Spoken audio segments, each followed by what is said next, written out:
Good morning to all of you. My very good friend and chairman of the Board of Management, Mr. Ramanujam, Mr. Venugopal, Mr. Raguraj, Mr. Arul Selvan, members of the board, members of the faculty, the graduating students. This is an extremely happy day for me. I always enjoy coming and talking to young students. The only thing that I must confess that I have always been discouraged in participation in convocation is the gown that I had to wear. I'm so happy that you have dispensed with it. My very warm felicitations to all the graduating students, and more particularly to the members of the faculty to whom this is an extremely important day, and as much to the parents of the graduating students as an equally important and a proud day for all the parents. So my very, very warm felicitations to you. As Mr. Manikantan was saying, that you got a very strong base, having graduated from an institution of great repute, an unparalleled institution, an institution that I've come to greatly respect, and I believe an institution that has got a tremendous role to play in the skilling of this country. NTTF is not new to me, as was being mentioned. Ashok Leyland has had quite a lot to do with NTTF, and some years ago, I haven't forgotten, Mr. Raguraj, the conversation that we had. It's so nice of you to remember that conversation. That was a time when I was wanting to, when we put up the new factory in Pantnagar, wanting to do something which is different in terms of skilling, not just because it is different, because the very format in which factories in India, manufacturing companies in India have functioned on the basis that you have two classes of people, the workman class and the managerial executive class, was completely unacceptable to me. And I thought we must build an institution, we must build a factory where there is complete seamlessness, that we have a chance to get bright students to come and work in our factory while they learn, and make that as a continuous process of education. Once they complete the 4 years of diploma course, then they should continue with graduation course if they choose to do that, and then go on to become the leaders of the country. And I must say that when we went about discussing this thought, and this is not an original thought, by the way, you are aware, most of you are aware, that this is precisely how Germany had built its excellent cadre of engineers. The Nordic countries have built their cadre of engineers on the basis of this apprenticeship scheme. And therefore, it was my dream at that time that we should usher in this kind of a change in the shop floors in our country. And I must say that we had quite a bit of difficulty in getting institutions to accept this kind of a challenge. I had personally discussed this matter with at least 3 other institutions, and then I found that NTTF was the only institution which was prepared to experiment, which was prepared to go the distance in terms of facing the challenges that will be a part of this journey, and was determined to make this a success. I'm so glad that what was started in 2010 today, the first batch have already come out. I'm told that we have more than 950 students of NTTF also manning our machines in the factory, and 1/3 of them are girls. And I'm very proud that we perhaps have in the Ashok Leyland Pantnagar factory the only girls hostel within the shop floor, within the shop, the campus. And that journey would not have been possible without NTTF's wholehearted cooperation, and would not have been possible with their commitment and dedication to this cause. I do hope that this becomes the beginning of a major journey in the transformation in this country will be complete with spreading of this Learn While You Earn program, what is now called the NEEM. I do hope that we can scale this up several times in the coming years.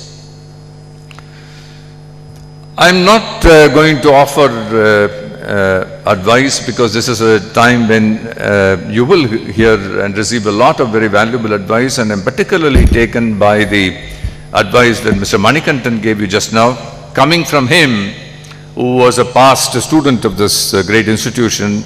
That's far more valuable than hearing from me. But I'm going to pick up the 4 P's that he talked about and see what I can do to relate to the 4 P's that you have talked about and share my experiences with you. And I'd like to pick with the last part of the P, which is the P for personal enhancement of capability. I believe that today you are truly very blessed coming out of the college and taking up your career now, not because that India is the fastest growing democracy, not because we have just beaten China in terms of the rates of growth, not because that we've got billions of dollars coming into this country and so on and so forth, but simply because that never in the past knowledge has been so easily accessible. At the click of a button, you have all the knowledge that you want to acquire.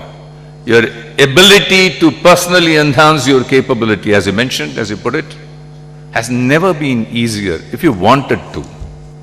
So it's all within you to say whether you want to do this or not. And let me share that the only thing that I've enjoyed in my life is the joy of learning. When I came into Ashok Leyland 40 years ago, moving from Mumbai, because I wanted to have a job in Chennai, there was no other reason. I said, whoever gave me the job in Chennai, I will come there. And it was Ashok Leyland's misfortune that they gave me a job. And so when I came in as an internal auditor, and I found that this is a fascinating place of manufacturing. And the more I saw that, I was so fascinated by engineering, that I went to my colleague who was an industrial engineer at that time, who happens to be a resident of Bangalore, by the way. And I requested him, says, can you teach me how to read engineering drawings? And he was so kind that he taught me very laboriously how to read engineering drawings. And at that point of time, we did not have an access to machines. The workman would not allow you to go near the machines. So I had to wait for the evening shift to be over, and then you would patiently take me to one after another each machine to make me work on that. And that was a phenomenal learning process, and this was one of the most joyful period of my time. And I see this happening every time. If I move from engineering to banking, or banking to now to IT, I find there is the world of knowledge being so exciting to learn, and to learn new things every day has been a phenomenal experience for me. And the personal enhancement is all about learning. My mother was 72. She dropped out of school when she got married at the age of 10. And she had been to school until her fourth class or whatever. But she had this urge to learn, and she was 72 when she went and enrolled herself as a student in an open university graduation course. My father, who was 76 when he first got to know about computers, and that was in the 80s, and he enrolled himself to learn computer programming. The joy of learning is such that you don't really require to be young to be able to do that. To be young and to be able to do that fast is an advantage, is a huge advantage. And that's the one thing that I would very strongly urge, please don't give up. Please don't give up the urge to learn, urge to enhance yourself, because with one click, knowledge, the world is entirely at your disposal. I believe that the possibilities that you have are enhanced because you are young. How many of you have heard of Mark Zuckerberg? You know Mark Zuckerberg? Yeah, Facebook. What is the age when he created this? 25. What is the age when you had the founders of Google set up their business, age of 20. How many of you have heard of Marie Curie? Marie Curie, have you heard? The Nobel Prize winner, the first woman Nobel Prize winner for chemistry. What do you think was her age when she got the Nobel Prize? Any guess? She was 27 when she discovered the first principles of radioactivity, and she was given the Nobel Prize when she was 34. To be young and to be able to do that is a phenomenal advantage. Why is it so? Because if you are young, you don't have the burden of failure of the past. Nothing stops you from experimenting. There is a beautiful story that I'm very fond of repeating, and I will repeat it today. There's a book that I came across, and this book was written by somebody who didn't put a word in that book. There's not one word in that book. It only had a preface. The preface said that this book is a collection of 50 designs made by a group of children who were told, please design a machine to exercise a dog, because the owner of the dog, an old lady, is too old to take the dog for a walk, and she cannot exercise this dog. Therefore, these 50 children were told, please design a machine that will walk the dog. And it had some fabulous designs, 50 designs. The preface said, none of these 50 designs will work. But that's not the point. If I had given to adults, I would have had blank pages. Why? Because the adults would know why it will not work, whereas the children did not know. And they produced these fabulous non-working designs. And that was all creativity is all about. So when you are young, you don't have the burden of failure of having done something and know why that it cannot work. Someone made a beautiful statement. He said that, you know Eastman Kodak? Eastman Kodak was the first one to discover photography. They said, it was Arthur Koestler who said, Eastman Kodak will never ever discover instant photography. Why? Because the scientists in Eastman Kodak knew exactly why instant photography will not work. So it was Polaroid who did this. It is therefore the beauty of youth, the advantage of being young, because you don't have the boundaries of the past and you can experiment. What you learn, you should experiment. What you begin to do by yourself, by pushing the frontiers, you can discover new things. And that is the next P that I was going to come to, which is patience. I would only make one small correction to that. Said you shouldn't be that patient. You should be a little impatient to go and experiment and push the boundaries. You will have failures, never mind. Because it's always good to learn from these failures, but you would have been creative in the process of discovering something new. The third thing that I'd like to share is the passion that he talked about. This is not about somebody coming and, in fact, I would combine the first two P's that he talked about. It's not somebody coming and telling you you've done a great job. It's not about looking for awards and rewards. It's about how much you feel passionate about stuff.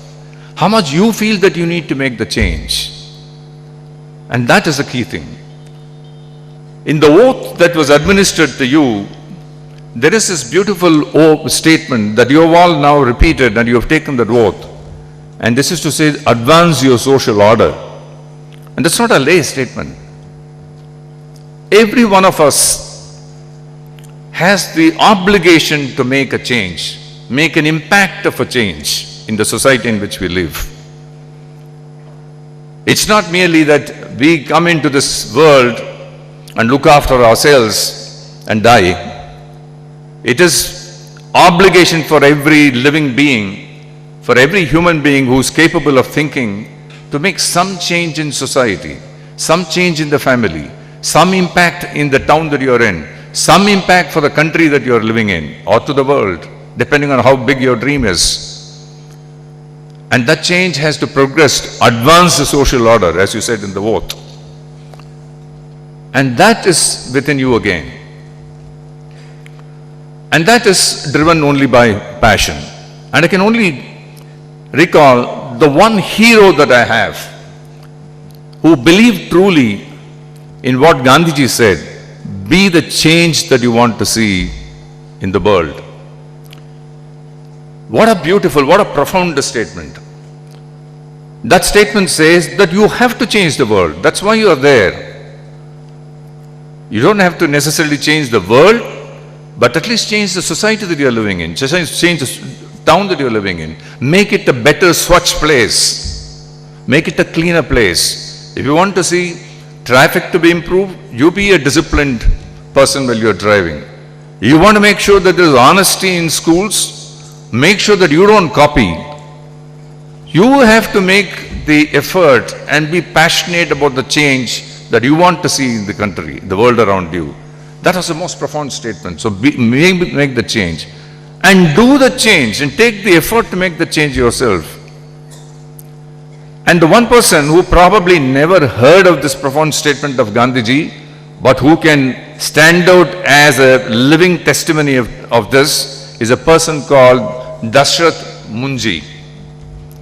I don't know how many of you have heard of this person. Dashrath Munji was a laborer in Gaya district in Bihar. He was in a coal field and then he came back to the town, and his town, his village, was separated from a slightly bigger village, a small town, by a hill. And everyone had to go around the hill in order to have access to shops or medical facilities or even water. The women in his village had to go around the mountain to the next town in order to get the basic amenities. So they were cut off. And he went and married a girl, a woman called Falguni Devi. And unfortunately, on a day when she was bringing food to him from across the mountain, when he was working on the other side, she tripped and fell and died. So, Dashrath Munji said that day, he said, we need a road across the mountain. We need to have a tunnel in the mountain, cut the mountain and pave a road across, so that you don't have to trudge along 85 kilometers, but you can do it in 15 kilometers. That day he set out all by himself with a chisel and hammer to start constructing a road, all by himself. That's the passion. That's the self-motivation. He was not griping. He was not going to a television panel and then discussing how things are so bad around us, how the world is falling apart.